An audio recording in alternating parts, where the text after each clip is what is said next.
is officially here. And that's a key sign, the sneeze. Something about us entering into like the colder season, it just feels more restful, and I think my soul has just needed rest. I'm loving all the leaves turning and falling. It really is my favorite time of year in terms of our backyard, because you look out the window and leaves are just falling constantly, and it just looks so majestic. Hi.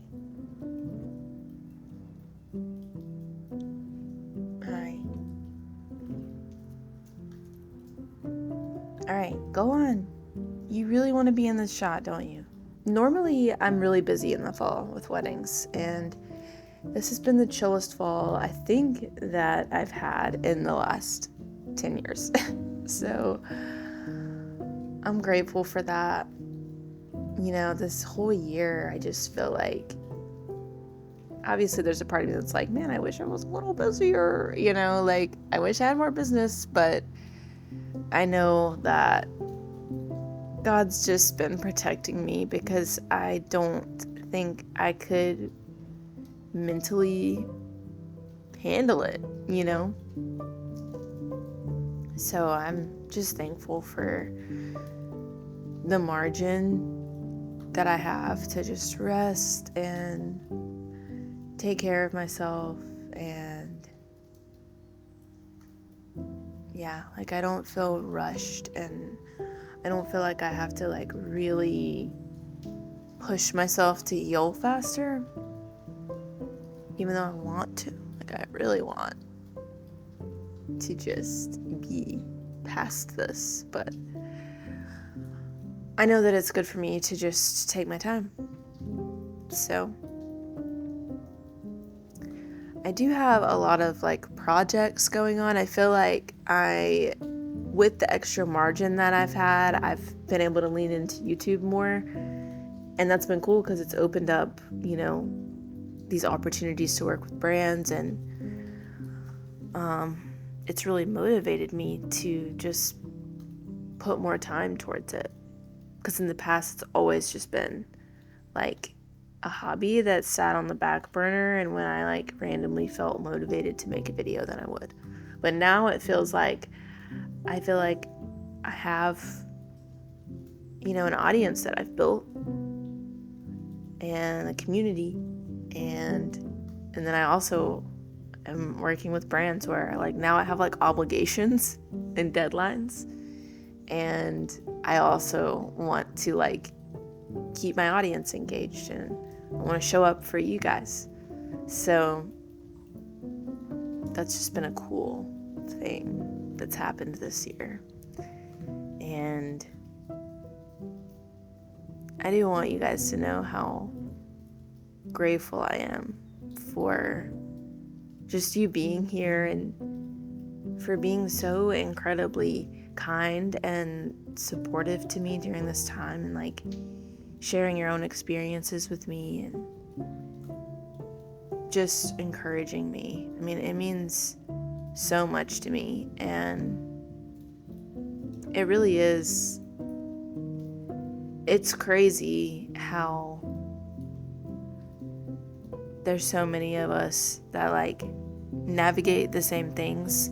It's just crazy how like we would have never connected otherwise if I hadn't have just put my experiences out there, and which is really uncomfortable, you know, like, and vulnerable, and, you know, opens myself up to negativity, which I feel like I've gotten very little of that, but I've definitely gotten some, and it is shocking to me how people can be so like brutal. I feel like I've done pretty well with like not taking anything to heart. Obviously I don't like it, but it is so rare that, you know, I can handle it. I haven't been putting too much pressure on myself to like film a lot, so I've just been kind of filming bits and pieces, and I know that these healing diaries are maybe a little all over the place and they're pretty raw, and I know that they may not be the most engaging content, but it is honest, you know, like it's honestly where I am, and it's what I have the capacity to do, and it's also, you know, I'm just documenting the moments that I feel compelled to and feel like I want to remember, and I'm not really putting too much pressure on myself to do anything more than that. I'm excited for the holidays. I think we're gonna decorate for Christmas today, which I never decorate this early, ever. I usually decorate the day after Thanksgiving. But this year, I just want to really be intentional about enjoying this season for what it is. And I just want to like soak every drop of like cheeriness out of it, because my soul needs it right now. I just need all the fun, cheery things like the music and baking and decorating and just all of it. I just want to soak it up. Right now, at this time in my life, it's definitely one of the most transitional, challenging times in my life.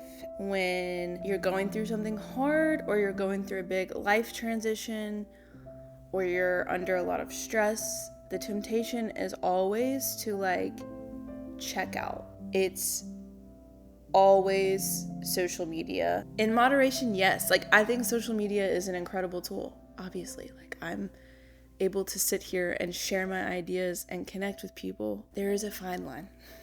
I have tried a million different things to manage this. I have tried the built-in like Apple screen time, tried a couple of different apps, and then I many times go even as far as to like just delete all the social media apps. It just never sticks. That is where Opal comes in. So Opal reached out to me and offered to let me try their app. And so Opal is a screen time management like focusing app. So basically what it does is it allows you to set any kind of screen time limits. You can block certain apps at certain times. You can create like unlock limits, so you can only unlock an app a certain amount of times a day. There's no way around it. And that's the biggest thing. You basically just set up your blocks. So I have a whole list of different blocks that I'm using. I can only unlock Instagram and TikTok 3 times a day, and only for 5 minutes at a time. And then once those 3 unlocks are done, they're done. Like, I can't access those apps anymore until the next day. You're also able to kind of like set the degree of strictness. So you can do a block where you are able to unlock it by doing certain things, and it just requires you to be more intentional about like, do I really need to unlock right now? If you would like to try Opal for yourself, just go down to my description and click the link and give it a try. It's been so good for my mental health to just not be spending all my time on social media when I'm trying to just be intentional and heal.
morning.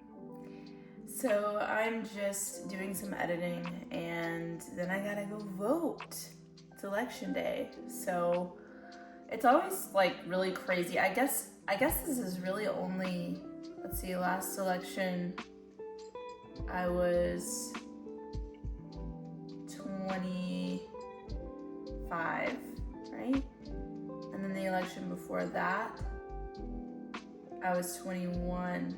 Is that right? So this is only my third election that I've been able to vote in. And I feel like the past 3 elections have just all been crazy. So yeah, I'm actually kind of excited to vote. I feel like the first 2 I was kind of like, I don't really care. But I'm kind of excited this year. But anyway, we'll see what happens with all of that. But yeah, I'm gonna get some work done before we go and do that.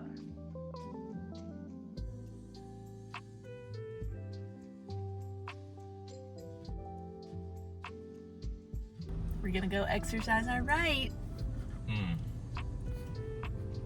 What? Exercise our right. We did it. And I'm proud to be in America. Don't put that in. I didn't hit the right notes.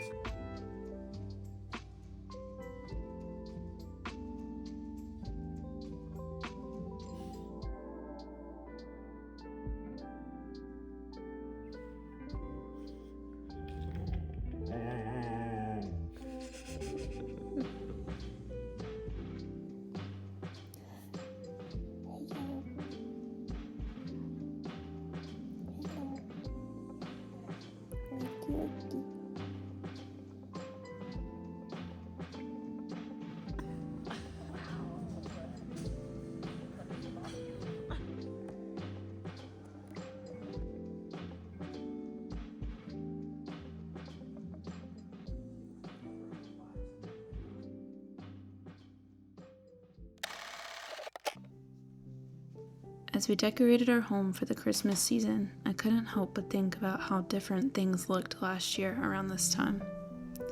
We were jittery and excited for the possibility of being able to do an embryo transfer with our gestational carrier in January. We were fully believing it would be our last Christmas as a family of 2, and that 2024 would be the year we would become parents.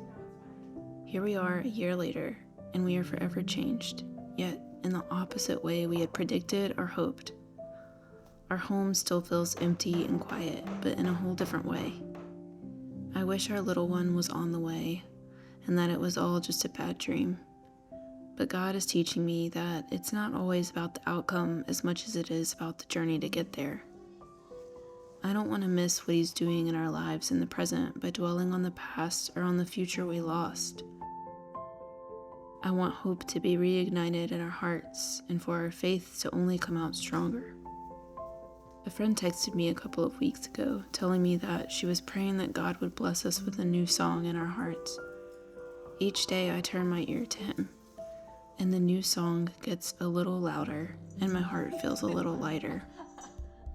I hope the same for you in this season. I'll see you in the next one.